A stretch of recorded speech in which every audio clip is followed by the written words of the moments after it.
How's it going, everybody? It's Farmer Joe here, and I wanted to take this moment today, since it's a nice rainy day out here on the farm. I wanted to take a moment to talk about some of our planting systems that we use here at the farm, kind of give an inside look at what we're doing, how we do it, in case anybody was curious about trying some of our farmer friends were curious about trying some of these, some of the tips and tricks and pros and cons of each system that we use.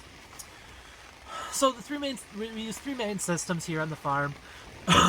We use a paper pot transplanting system. I'm doing less of that this year because there's a couple of finicky things about it that I'm still trying to work out to get the best handle.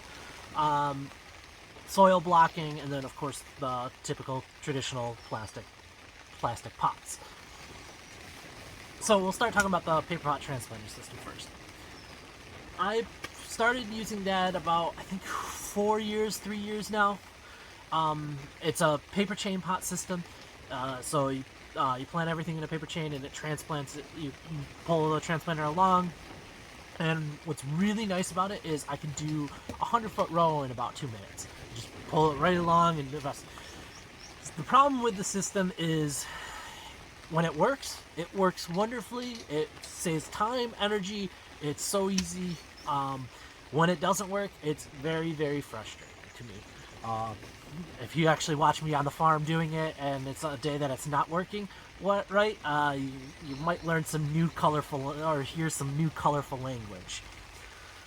So pros of it: it's quick, simple, easy to plan out. There's not a lot of waste to them, which is nice because they're reusable paper chain pots.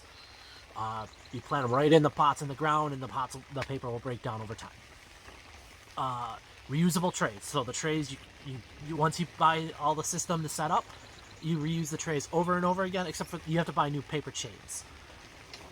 The downsides of it, it's a little expensive to get started. I want to say for us to get started with it, cost us about $1,000, $1,200 a couple years ago. I can't remember off the top of my head exactly how much, but by the time we purchased the transplanter itself, the several different chain pots, we bought 2, 4, and 6-inch, and then a bunch of the trays, so we can keep cycling through our transplants. So it's expensive. It's not as a versatile system, so only certain things. Right now they only had the 2, 4, and 6-inch spacing, and there's very small cells. So it was initially set up for, I believe it was set up for the sugar beet industry, and it was developed for that, and small farms have adapted it for their own systems. I like using it for greens and stuff. It also the soil needs to be worked perfectly. That's one of the downsides to it. And it's not set up to be used in plastic because you're transplanting them out in a row. So I can't use it with my plastic culture.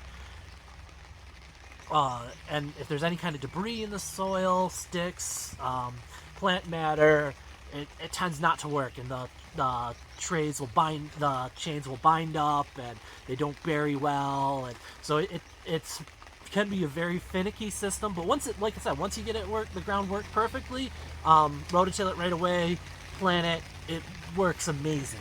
I'm more than happy with it. Certifying it, so check with your certifier whether it's allowed or not. Some may not, some may. When I first purchased it, we were considering going certified organic that year, and then not dropped it, and then they allowed it back in certification, and then I don't know where it stands now. So check with your certifier before you pull the trigger on that. Moving on to soil blocks. Soil blocks is a new system we're trying this year on the farm. I am actually, so far, this is my first season trying it, so I'm liking it so far. I'm in the greenhouse now. I've got I did my first actual set of transplants yesterday with some cabbage and Brussels sprouts. Well, what I really like about it is it's a very versatile system. You can set up for people who don't know, actually, I should probably explain it. Soil blocks, essentially, it's a block of soil. You make a nice little cube with a soil blocker. You can make your own blocking mix. You want it a little different than just regular potting mix, because it needs to hold water and it needs to hold its shape a lot longer. It doesn't have a pot to hold it, so it's compressed soil together. Like I said, it's versatile. You can use it for so many different crops, and any size transplants, because they make them blocks as small as 3/4 of an inch all the way on up to 2 inch. Um, and then you can actually get them so they nest inside of each other.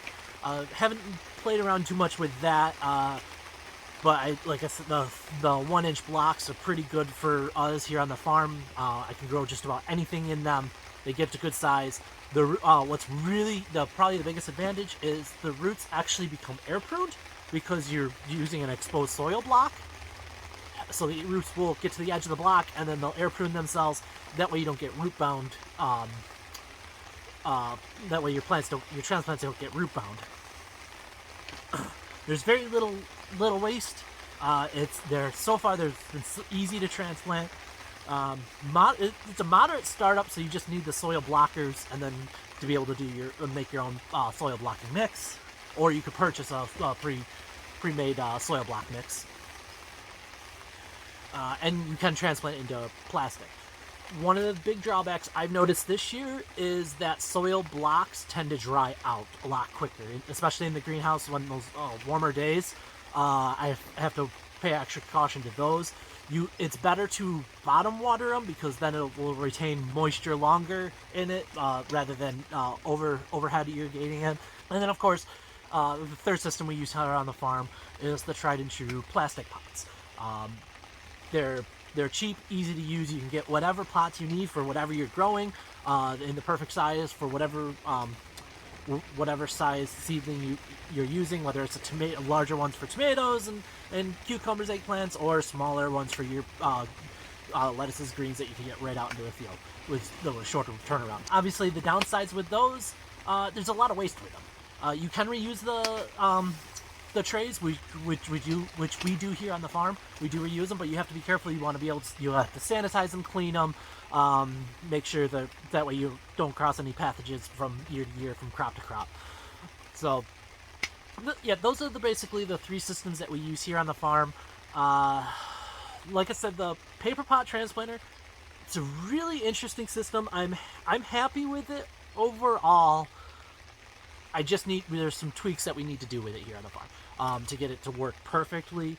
The soil blocks, I'm just starting with them, so we'll see how I'll let you know at the end of the season how I feel about them. And of course, I'm always trying to get away from plastics, so that's why I'm always exploring other alternatives.